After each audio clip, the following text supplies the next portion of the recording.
कहानी की शुरुआत होती है एक लड़के से जिसका नाम है जिन सियोक। शांत, समझदार, पर अंदर से थोड़ा टूटा हुआ। उसने नोटिस किया कि उसका परिवार कुछ अजीब हरकतें कर रहा है, जैसे कुछ छुपा रहे हैं उससे। पर क्या छुपा रहे हैं और क्यों, ये वो नहीं जानता। एक दिन जिन एक बहुत ही बुरे सपने से उठा। उसका पूरा शरीर पसीने से भीगा पड़ा था, लेकिन उसका पूरा परिवार उसके पास था। उन्होंने उसे संभालने की कोशिश की और हंस के कहा कि थक गया है तू, कल रात नींद भी तो नहीं आई एक्साइटमेंट में। दरअसल वो लोग नए घर में शिफ्ट कर रहे थे। जब वो नए घर पहुंचे, जिन को कुछ अजीब महसूस हुआ। घर बिल्कुल नया था, पर उसे लगा मानो वो यहाँ पर पहले आ चुका है। उसने अपने बड़े भाई यो सियोक को देखा, जो हर चीज में एकदम बेस्ट था। चाहे स्पोर्ट्स की बात कर लो, पढ़ाई, म्यूजिक, लड़कियां भी पसंद करती थी उसे। सबसे जरूरी बात, वो एक बहुत ही अच्छा भाई था। जिन उसका बिल्कुल उल्टा था। पढ़ाई में फिसड्डी, स्पोर्ट्स में भी कुछ खास नहीं, और लड़कियां तो पूछती भी नहीं थी उसे। लेकिन इसके बावजूद उसने कभी अपने भाई से जलन महसूस नहीं की, बल्कि उसे तो अपने भाई पर गर्व था। लेकिन फिर कुछ समय पहले योसिक ने एक खतरनाक एक्सीडेंट में अपना एक पैर खो दिया। नए घर में रेनोवेशन के दौरान जिन को पता चला कि उसे अब योसिक के साथ एक ही कमरे में रहना होगा, क्योंकि एक कमरे में पुराने किराएदारों का सामान पड़ा है। ये बात उसे थोड़ी अजीब तो लगी कि उनका सामान यहाँ क्यों पड़ा है, उनके चक्कर में हम क्यों परेशान हो। पर वो फिर भी इग्नोर करके एक वर्कर की मदद करने चला गया। वर्कर ने उससे पूछा, वो तुम्हारा बड़ा भाई है? जिन ने मुस्कुराकर कहा हाँ। पर जब वर्कर ने फिर से ये सवाल पूछा तो जिन ने हैरान होकर कहा कि पूछ क्यों रहे हो। वर्कर कुछ बता पाता उससे पहले ही यो सियोक वहाँ आ गया। उसने वर्कर से कहा कि तुम्हें किचन में बुला रहे हैं, जाओ। रात को डिनर के वक्त जिन के पिता ने उसे बताया कि 1 महीने के अंदर पुराने किराएदार अपना सामान ले जाएंगे, फिर जिन और यो सियोक अलग अलग कमरों में रह सकते हैं। जिन ने पूछा कि उस कमरे में रखा क्या है। उसके पिता ने कहा कि पता नहीं, लेकिन पिछले किराएदारों ने हाथ जोड़ के रिक्वेस्ट की थी कि प्लीज उसे खोलना मत। उसने जिन से भी कहा कि देख, शैतानी दिमाग है तेरा, लेकिन खोलियो मत, ठीक है। ये सुनकर जिन को और ज्यादा अजीब सा महसूस होने लगा। उसी वक्त अचानक एक आवाज आई ऊपर के फ्लोर से। जिन ने पूछा, ये आवाज उसी कमरे से आई है क्या? लेकिन सब कंफ्यूज हो गए और कहने लगे शायद बिजली कड़की होगी। अभी आसमान में बिजली चमकी और उन्हें लगा कि हाँ, बिजली की आवाज होगी। पर जिन के मन की आवाज कुछ और ही कह रही थी। उस रात जब योसियोक सो गया, जिन अपने MP3 प्लेयर में म्यूजिक सुनने लगा। तभी उसे एक आवाज सुनाई दी। पहले उसे लगा कि मैंने कुछ गलत सुना है शायद, लेकिन फिर दोबारा से सुनाई दी। आवाज उसी बंद कमरे से आ रही थी। जिन डरते हुए उस दरवाजे के पास गया। उसका मन बार बार ये जानने का कर रहा था कि आखिर अंदर है क्या। वो दरवाजे को खोलने जा ही रहा था, तभी किसी ने पीछे से उसे पकड़ लिया। वो चौंक गया, पर फिर उसने देखा कि ये तो योसियोक था। उसने योसियोक को बताया कि इस कमरे के अंदर से आवाज आ रही है। योसियोक ने भी सुनने की कोशिश की, पर उसे कुछ सुनाई नहीं दिया। उसने कहा कि तुम दोबारा से पढ़ाई से बचने का बहाना लगा रहे हो ना। फिर वो दोनों घर के पास ही मौजूद एक पहाड़ी पर गए। दोनों भाइयों ने अच्छा समय साथ बिताया, पर तभी योसियोक को एक कॉल आ गया। उसने कहा, पापा ने एक फाइल मंगवाई है, तो यहीं रुक, मैं दे के आता हूँ, ठीक है। जिसके बाद जिन वहीं रुक गया। पर बीच रास्ते में कुछ लोगों ने योसियोक को घेर लिया। जिन ने देखा कि कुछ लोग उसके भाई को मार रहे थे। वो तुरंत उसे बचाने भागा, पर उससे पहले ही उन्होंने उसे उठा लिया। जिन कुछ नहीं कर पाया, पर उसने उनकी कार की वो नंबर प्लेट याद कर ली। घर जाके उसने सब कुछ अपने माँ बाप को बताया और फिर वहीं बेहोश हो गया। अगली सुबह डिटेक्टिव्स वहां आए और जिन ने उन्हें नंबर बताया, पर उन्होंने कहा कि ऐसी कोई नंबर प्लेट रजिस्टर्ड ही नहीं है। इसके बाद उन्होंने कई तरीके ट्राई किए योसियोक को ढूंढने के, पर वो नहीं मिला और दिन ऐसे ही बीतते गए। उन्हें कोई भी सुराग नहीं मिल रहा था। जिन और उसका परिवार और ज्यादा टेंशन में आ गए। जिन जो दवाइयां ले रहा था वो और ज्यादा बढ़ गई। एक रात उसने एक सपना देखा जिसमें वो किसी को टॉर्चर कर रहा था। तभी जिन फिर से उठा और ये भी एक डरावना सपना था, लेकिन इस बार उसके माँ बाप और योसियोक भी उसके कमरे में थे। 19 दिन बाद योसियोक वापस आया था, पर उसे कुछ भी याद नहीं था। डिटेक्टिव्स ने उससे कई बार पूछा, पर वो कुछ नहीं बता पाया। धीरे धीरे सब नॉर्मल होने लगा।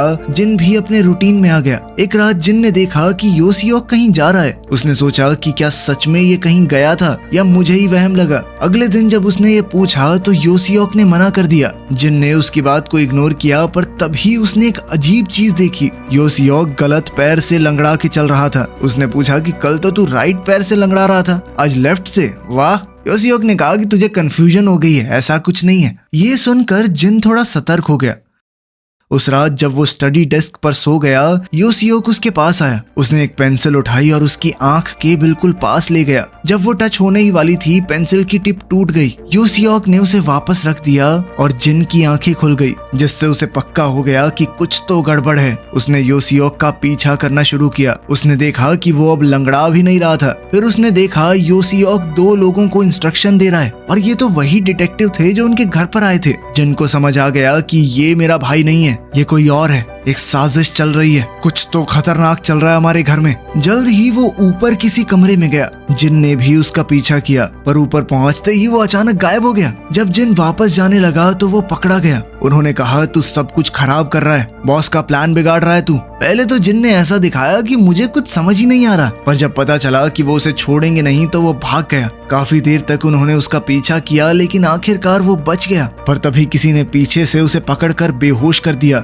ये कोई और नहीं, योसियोक ही था। जब जिन की आंखें खुली तो वो अपने कमरे में था, काफी ज्यादा कंफ्यूज्ड। उसे समझ नहीं आ रहा था क्या सच है क्या नहीं। उसने देखा कि उसका भाई तो उसके साथ बेड पे सो रहा है। अब जिन पूरी तरह कंफ्यूज हो चुका था। उसे अपनी ही आंखों पर भरोसा नहीं हो रहा था। उस रात जो कुछ भी हुआ उसने उसका पूरा विश्वास हिला दिया। जब योसियोक ने उसे देखा तो वो डर के मारे कांपने लगा। उसने पूछा, क्या हुआ जिन? लेकिन जिन जवाब नहीं दे पाया, क्योंकि अब तक उसे समझ नहीं आ रहा था कि वो सपना है या सच। वो बाथरूम गया और अंदर का दरवाजा लॉक कर दिया। योसियोक वहाँ आया और कहा कि ये तू क्या कर रहा है? लेकिन जिन डरा हुआ था, उसका पैनिक बढ़ने लगा। उसने चीख कर कहा कि दूर हो जा मुझसे। योसियोक कुछ समझ नहीं पाया, वो भी थोड़ा घबरा गया। उसने पूछा कि ऐसे क्यों रिएक्ट कर रहा है तू? जिन चीख चीख कर बताने लगा कि उसने कल रात क्या देखा। हर एक बात छोटी से छोटी वो हर डिटेल में बताने लगा। योसियोक ने कहा कि ये सब सपना था जिन, तू ज्यादा सोच रहा है। लेकिन जिन नहीं माना। उसने कहा कि तू मेरा भाई नहीं है, तू कौन है, अपनी असलियत बता दे मुझे, और मेरा असली भाई कहाँ है? कुछ देर बाद जब जिन ने देखा कि बाहर कोई नहीं है तो उसने एक पाइप उठाया और धीरे धीरे बाथरूम से बाहर निकला।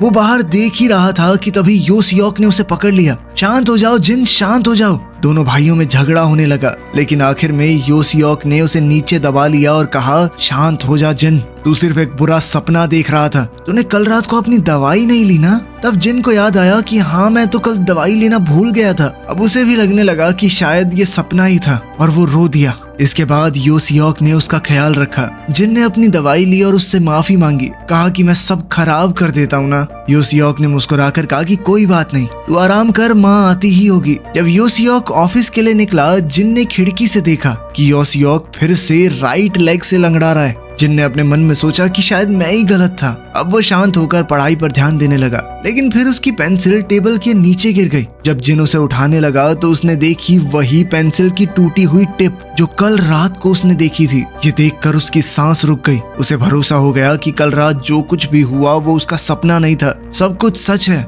माँ घर आई तो जिन ने सब कुछ उन्हें बताया। माँ घबरा गई। उसने कहा कि मैं अभी तेरे पापा को बताती हूँ, लेकिन जिन ने उसे रोका। अगर आज रात योसियोक घर से निकला तो हम उसका पीछा करेंगे, तब सब कुछ समझ में आ जाएगा। माँ ने हाँ में सर हिला दिया। जब जिन अपने कमरे की तरफ गया, माँ ने पूछा कि क्या सच में तुझे पूरा भरोसा है कि योसियोक ने ये सब किया है? जिन ने कहा कि ये योसियोक है ही नहीं। उस रात जब जिन नीचे पानी पीने आया तो उसने अपनी माँ की आवाज सुनी। माँ किसी से बात कर रही थी, वही आदमी जो उनके साथ योसियोक बनकर रह रहा है। जिन चुपचाप दीवार के पास छुपकर सुनने लगा। माँ ने कहा कि उसे सब कुछ पता चल चुका है, हर एक बात वो योसियोक को बता रही थी। ये सुनकर जिन समझ गया कि माँ भी इस झूठ में शामिल है। तभी उससे गलती से कुछ आवाज हो गई, जिसके बाद माँ चौकन्नी हो गई। योसियोक ने कहा कि चेक करिए कि वो सो रहा है या नहीं, जिसके बाद माँ सीधा जिन के कमरे की तरफ गई। जिन समझ गया कि अगर उसे बचा रहना है तो उसे अपनी माँ से पहले कमरे तक पहुँचना होगा। वो जल्दी जल्दी बिल्डिंग के साइड से चढ़ गया और खिड़की से जंप करके बेड पे जाके लेट गया। माँ ने देखा कि जिन तो सो रहा है। एक चैन की सांस के साथ वो पलट गई। माँ के जाने के बाद जब दरवाजा बंद होने की आवाज जिन ने सुनी तो वो उठ गया, लेकिन फिर माँ ने सवाल पूछा, जिन तू पानी से कैसे भीगा? ये कहते कहते माँ वापस आ चुकी थी। उसने जिन को देख लिया। जिन कुछ बोल नहीं पाया, उसकी सांस फूली हुई थी, लेकिन माँ मुस्कुराते हुए चली गई।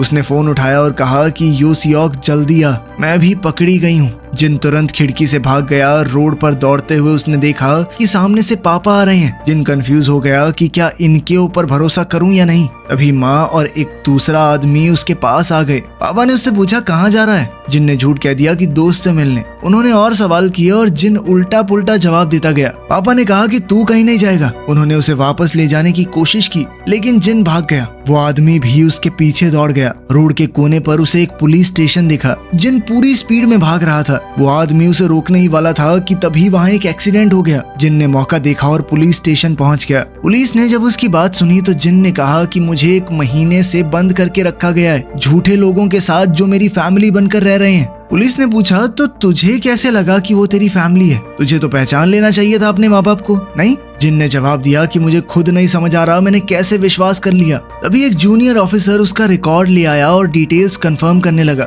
आपका नाम जिन सियोक है, जन्म हुआ था साल 1977 में। जिन ने हाँ कहा तो पुलिस वाले ने कहा तो आपको तो 41 साल का होना चाहिए था। ये सुनकर जिन हिल गया। उसने कहा कि मैं 21 का हूँ, अभी तो 1997 चल रहा है ना। ये सुनकर पुलिस वाले हंसने लगे। एक ऑफिसर ने उसे कैलेंडर दिखाया। भाई अब 2017 चल रहा है। जिन ने आसपास देखा, हर जगह नए गैजेट्स, LED टीवी, स्मार्टफोन्स। तभी उसकी नजर एक मिरर पर पड़ी। उसने जो देखा उसके होश उड़ गए। शीशे में वो एक अधेड़ उम्र का आदमी लग रहा था। वो खुद जिन था। इसके बाद जिन अपने घर वापस गया। उसके पास कोई दूसरा रास्ता नहीं था। उसके दिमाग में सिर्फ सवाल ही सवाल थे। वो सीधा उस कमरे में गया जहाँ एंट्री मना थी। रूम में सब कुछ बिखरा हुआ था, लेकिन एक अजीब खूबसूरती थी। फ्लोर पर 2 खून के धब्बों वाली डॉल्स पड़ी थी। खून के निशान हर तरफ थे, लेकिन पीछे से एक खास तरह का म्यूजिक बज रहा था। तभी यो सियोक और दूसरे लोग अंदर आए। यो सियोक ने कहा कि प्लान फिर से फेल हो गया। जिन ने गुस्से में चीख कर पूछा, तुम लोगों ने मेरे साथ क्या किया है? यो सियोक ने हल्की सी मुस्कुराहट के साथ सिगरेट जलाई और कहा, कहानी 20 साल पहले शुरू हुई थी। उस कमरे में एक माँ और बेटी का खून हुआ था। पुलिस ने हर मुमकिन कोशिश की, हर तरीका अपनाया किलर तक पहुंचने का, लेकिन वो हर बार नाकाम रहे। आखिर में उन्होंने गवाहों के लिए एड्स तक निकाले कि अगर कोई भी कुछ जानता है तो उसे पैसे दिए जाएंगे। पर इतने साल गुजर गए और धीरे धीरे दुनिया ने उस केस को भुला दिया, लेकिन उस माँ बेटी के परिवार के लिए वो जख्म अब भी ताजा था। वो उस रात को भूल नहीं पाए। उनके लिए ये सिर्फ एक कत्ल नहीं था, उनकी पूरी दुनिया उजड़ चुकी थी। इसीलिए उन्होंने खुद किसी को पैसे दिए, एक ऐसे इंसान को जो उन्हें इंसाफ दिलवा सके। वो था यो सियोक। यो सियोक ने जान लगा दी। 4 साल तक पूरी मेहनत से इन्वेस्टिगेशन की, पर हर मोड़ पर नाकामी ही हाथ लगी। लेकिन एक दिन वो सच तक पहुंच गया, और वो सच ये है कि जिन ही वो किलर था। फिर टॉर्चर्स का सिलसिला शुरू हुआ। वो हर तरीके से जिन से सच उगलवाना चाहते थे, पर हैरानी की बात ये थी कि उसे इतना दर्द, इतनी मार देने के बाद भी जिन ने हर इल्जाम से इनकार कर दिया। उसकी आंखों में जो सच्चाई थी उसने यो सियोक को भी कंफ्यूज कर दिया। पर यो सियोक जानता था कि वही किलर है। विक्टिम के परिवार को बदला लेना था, लेकिन जब जिन को अपने गुनाह याद ही नहीं है तो उसकी मौत बेकार होगी। इसीलिए उन्होंने एक फोरेंसिक हिप्नोसिस एक्सपर्ट को बुलाया। जिन के दिमाग की जांच की गई। पता चला कि जब जिन 20-21 साल का था तो उसके साथ कुछ ऐसा हुआ कि उसने अपनी यादें खुद ही अपने दिमाग से मिटा दी। मेडिकल टर्म में इसे डिसोसिएटिव एमनीशिया कहा जाता है। इसीलिए एक अलग रास्ता चुना गया। उसे हिप्नोटाइज करके उसकी आखिरी खुशी भरी मेमोरी तक ले जाया गया, जब वो अपने माँ बाप और भाई के साथ नए घर में शिफ्ट हुआ था। 1997 में यो सियोक ने उसके भाई का रोल किया। 2 साइकोलॉजिस्ट उसके माँ बाप बने। उसे वही घर दिखाया गया जहाँ 20 साल पहले खून हुआ था। इसीलिए वो घर उसे जाना पहचाना लगा। जो वर्कर उसे शुरुआत में मिला था वो इसीलिए हैरान था क्योंकि जिन यो सियोक को अपना बड़ा भाई बता रहा है। वो आवाज जो उसने कमरे से सुनी थी वो यो सियोक के लोगों की थी, जो मर्डर सीन रिक्रिएट कर रहे थे। यो सियोक उसे पहाड़ी पर भी इसीलिए लेकर गया था ताकि उस दौरान घर के अंदर सब रेडी हो जाएं। उसे वापस अकेले घर भेजने का प्लान था, पर सब कुछ उल्टा हो गया। पुलिस ने यो सियोक को इलीगल एक्टिविटीज के चक्कर में पकड़ लिया, जबकि जिन को लगा कि उसके भाई को किसी ने किडनैप कर लिया है। 19 दिन बाद यो सियोक पुलिस को रिश्वत देकर किसी तरह छूटा, लेकिन तब तक बारिश नहीं हुई थी और उस सीन के लिए बारिश बहुत जरूरी है। जिन को हिप्नोटाइज किया गया था, लेकिन उसका असर अब धीरे धीरे कम होने लगा। जिन का शक बढ़ता गया और सब लोग यहाँ तक पहुँच गए। फिर यो सियोक ने उसे एक और जगह ले जाने की कोशिश की। रास्ते में पूछा भी कि उसे समझ आ गया ना। जिन ने जवाब दिया कि मैं सब कुछ मानने को तैयार हूँ, लेकिन एक बात नहीं, मैंने किसी को नहीं मारा। ये सुनकर यो सियोक गुस्से में आ गया और कहा कि तू ही किलर है साले, तू नहीं मारा है उन्हें और तुझे भी मरना होगा। जिन ने कहा कि मैं अभी नहीं मरने वाला, और अचानक गाड़ी का दरवाजा खोला और रोड पर कूद गया। यो सियोक ये देखकर शॉक्ड रह गया। जिन भागते हुए बहुत दूर निकल गया, लेकिन यो सियोक भी बिल्कुल उसके पीछे था। सड़क पर हादसे हुए, गाड़ियां टूटी, कुछ छोटी दुकानें भी। यो सियोक पागल सा हो गया था। पर फिर एक एक्सीडेंट में वो खुद बुरी तरह से चोट खा गया। जिन ने देखा कि अब वो उसे पकड़ नहीं पाएगा, पर तभी एक और एक्सीडेंट में जिन भी जख्मी हो गया। जिन को हॉस्पिटल ले जाया गया। ऑपरेशन थिएटर पर उसके दिमाग ने उसे उसकी पूरी जिंदगी दिखाई। मई 1997 में जिन गाने सुनते हुए अपनी गाड़ी ठीक करवा रहा था। गाड़ी ठीक होने के बाद उसने अपने माँ बाप को बुलाया। वो अपने नए घर जा रहे थे, लेकिन रास्ते में उनका एक्सीडेंट हो गया। उसके माँ बाप तो मौके पर ही मारे गए। उसका भाई बचा, लेकिन कंडीशन बहुत क्रिटिकल थी। अब जिन के कंधों पर जिम्मेदारी आ गई। जिन ने पूरा जोर लगा दिया, हर नौकरी के लिए तैयारी की, ऑनलाइन ऑफलाइन कुछ भी मिल जाए। लेकिन उसने 12वीं भी पास नहीं करी थी। वो पढ़ाई में बेकार था, उसे कौन रखता। फिर भी वो जैसे तैसे अपने भाई का इलाज करवाता रहा। 6 महीने बाद डॉक्टर्स ने कहा कि सर्जरी जरूरी है। अब जिनके पास पैसे तो थे नहीं, तो उसने सोचा कि अपनी किडनी बेच देता हूँ, लेकिन कोई भरोसेमंद खरीदार नहीं मिला। और इतना सब सहने के बाद वो आखिरकार अंदर से टूट गया। एक दिन उसके कंप्यूटर पर एक मैसेज आया। सामने वाले शख्स ने पूछा कि तुम पैसों के लिए कुछ भी करने को तैयार हो? जिन ने कहा कि हाँ। इस पर उस आदमी ने कहा कि अगर मेरे लिए किसी को मार दोगे तो पैसे मिल जाएंगे। पहले तो जिन चौंक गया। रात भर उसे नींद नहीं आई, पर अगले दिन उसने हाँ कह दिया। जब वो एड्रेस पर पहुंचा तो वो वही घर था और मौसम था बारिश का। उसे चाबी मिल गई, घर में घुस गया। आदमी ने कहा कि सिर्फ माँ को मारना, बच्चों को नहीं। जिन सीधा बेडरूम में गया, पर माँ को उसके बच्चे के साथ देखकर उसके होश ठिकाने आ गए। उसे लगा कि ये गलत है और वो वहाँ से निकलने लगा, पर माँ ने उसे गलत समझ लिया और वो चीखने लगी। जिन ने कहा कि मैं जा रहा हूँ। माँ भी उसकी बात समझ गई। दोनों शांत हो गए, पर तभी बेटी ने उसे चाकू के साथ देख लिया। अब बेटी चीखने लगी। उसे चुप करवाने के लिए जिन ने दरवाजे को धक्का दिया और वो गलती से लड़की के ऊपर गिर पड़ा और उसने अनजाने में लड़की को चाकू घोंप दिया। जिन घबरा गया। माँ ने उसे देखा तो वो भी चीखने लगी। जिन ने उसे भी चाकू से मार दिया। जब वो घर से निकलने लगा तो छोटा बेटा सामने आया। उसने पूछा कि मेरी माँ कहाँ है? जिन समझ नहीं पाया कि क्या करे। उसने कहा कि अपने कमरे में जाओ और 1 से 100 तक गिनो, मैं तुम्हारी माँ और दीदी को लेकर आता हूँ। जिसके बाद बच्चा रूम में चला गया। इसके बाद जिन ने एक फोटो देखी। उसमें वो आदमी था जो उसके भाई का डॉक्टर है। तब उसे समझ आया कि डॉक्टर ने उसकी मजबूरी का फायदा उठाया है। उसने अपनी ही पत्नी को मारने के लिए भेजा है। जिन छत पर गया और डॉक्टर का इंतजार करने लगा। बच्चे ने उसे कॉल करके बताया कि मम्मी और बहन को कुछ हो गया है, जल्दी आओ। अपनी बेटी की मौत की खबर सुनकर डॉक्टर का दिल टूट गया। जिन ने पूछा कि अपनी पत्नी को क्यों मारा। डॉक्टर ने कहा कि इंश्योरेंस के पैसों से हम सड़क पर आने से बच जाते, पर अब जब उसकी बेटी भी मर गई थी तो वो गुस्से से पागल हो गया और उसने गुस्से में आकर जिन को छत से धकेल दिया। जिन ने उसे रोकने की कोशिश की, पर उस कोशिश में गलती से डॉक्टर छत से नीचे गिर गया और ऐसे ही एक और मौत हो गई उसके हाथों। यही वो घटना थी जिसे जिन के दिमाग ने दबा दिया था। आखिरकार जिन होश में आया। उसने देखा कि योसियोक उसके पास था। योसियोक ने कहा कि विक्टिम के परिवार को इंसाफ चाहिए, तुम्हें छोड़ नहीं सकता, जहर देने जा रहा हूँ तुम्हें। पर जिन ने कहा कि उस लड़के से माफी मांग लेना मेरी तरफ से। ये सुनकर योसियोक समझ गया कि जिन को सब कुछ याद आ चुका है। फिर योसियोक ने पूछा कि क्यों किया तुमने ये सब, कौन था इस सब के पीछे। फिर उसने एक राज बताया। वो छोटा बच्चा जो उस रात 1 से 100 तक गिन रहा था, वो खुद योसियोक है। जिन हैरान रह गया। योसियोक ने पूछा कि मुझे भी क्यों नहीं मारा, मुझे क्यों जिंदा छोड़ दिया?